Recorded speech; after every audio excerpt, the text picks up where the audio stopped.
Hello everybody. Today I'm going to look at repotting a couple of small birch, but the rain's against me, so I've already repotted this one, and I'm going to look at repotting this one next.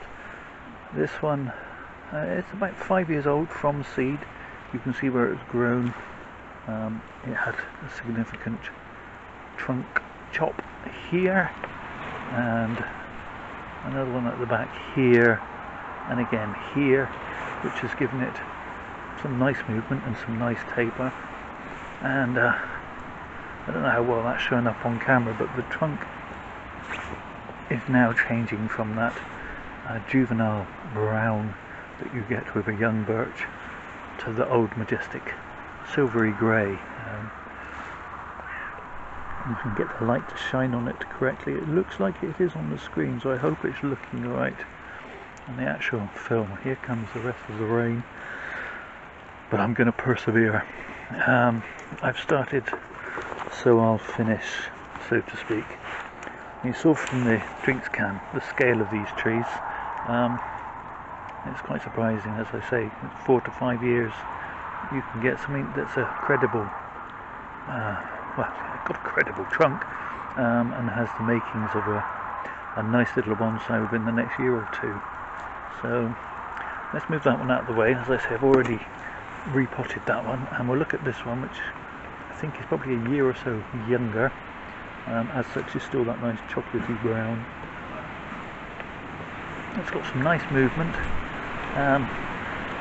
but I'm no longer happy with it being over to the left hand side of the pot as it is, so I'm looking to move it over and make it more central. It's got some nice movement, but it just looks out of kilter in the pot. I don't know what I was thinking of when I put it in like that. Presumably I thought it looked nice at the time, but there you go. So this little shower is turning out to be more than just a little shower.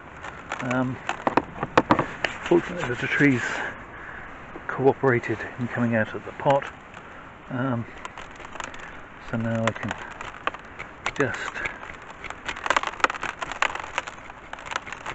begin to reduce this root ball.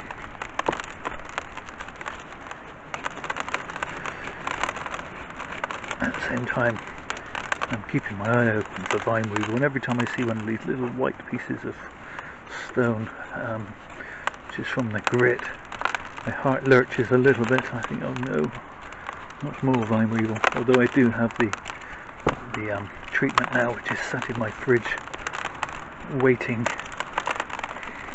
for the soil temperatures to warm up and the air temperatures to warm up just a little bit more.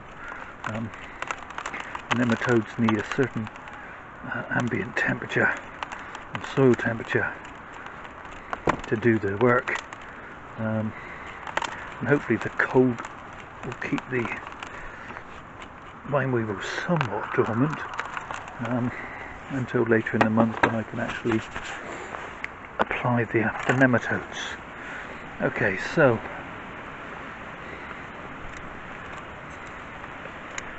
no real magic to this.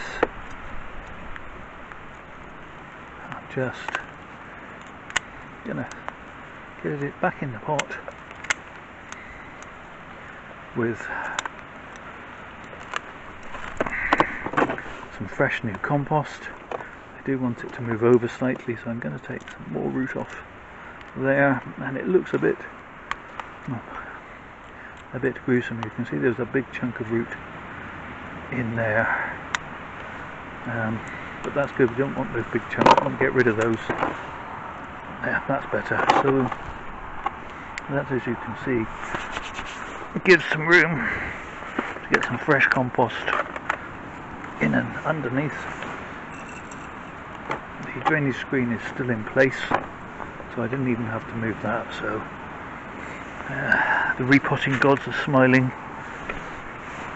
I obviously realised I was going to get wet and didn't want to mess me about too much.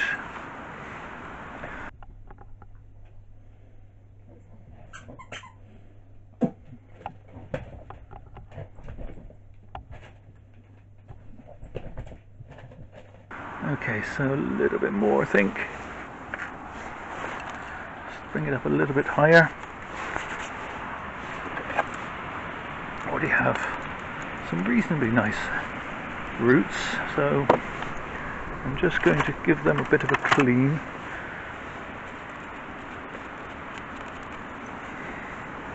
So as to show them off a bit, get rid of some moss, things that was growing on the surface. And it's got some nice little radial roots, so we do want to try and expose them.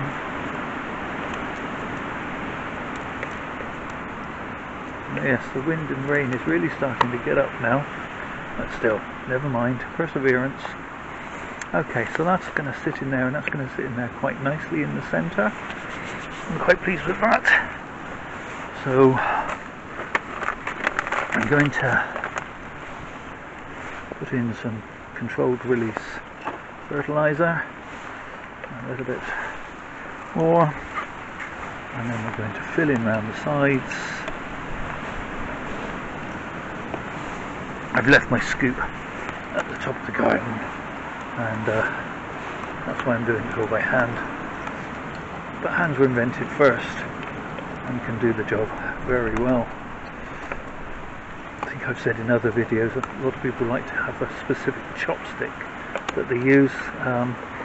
I tend to use the root hook, which does exactly the same job as a chopstick would, and it's one less tool to have to remember and not put down and forget where you put it, and or fingers, because you can actually feel the resistance, or no resistance when there's an air pocket. So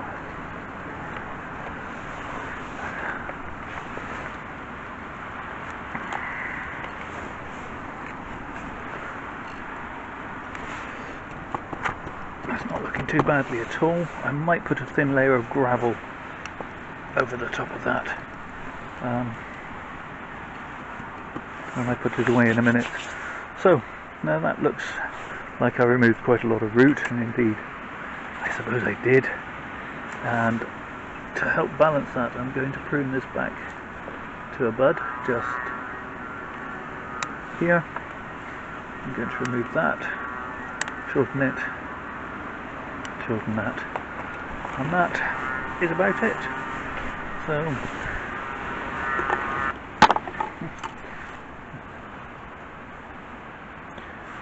a quick 360, and I'm going to remove one of those back branches as well. I've got two here, one against the other. This one's on the same height as that branch, so I'm going to lose that. Okay.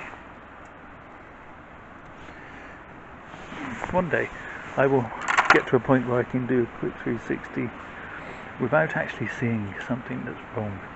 I want to move this tree a little bit more forward, also it's leaning a little more forward, like so. Yeah, see it from the side now, you can see it's leaning a little more forward. I'm very pleased with that. I will give it a drink, and the sun's coming out now. I will give it a drink and put it in the shade house. I'll put a bit of gravel over the top, put it in the shade house, and once it starts rooting out into this medium, it'll firm up quite nicely in the pot, and it'll be away for the spring. So that's it for this one. Thank you so much for watching. Please take care of yourselves. Stay safe.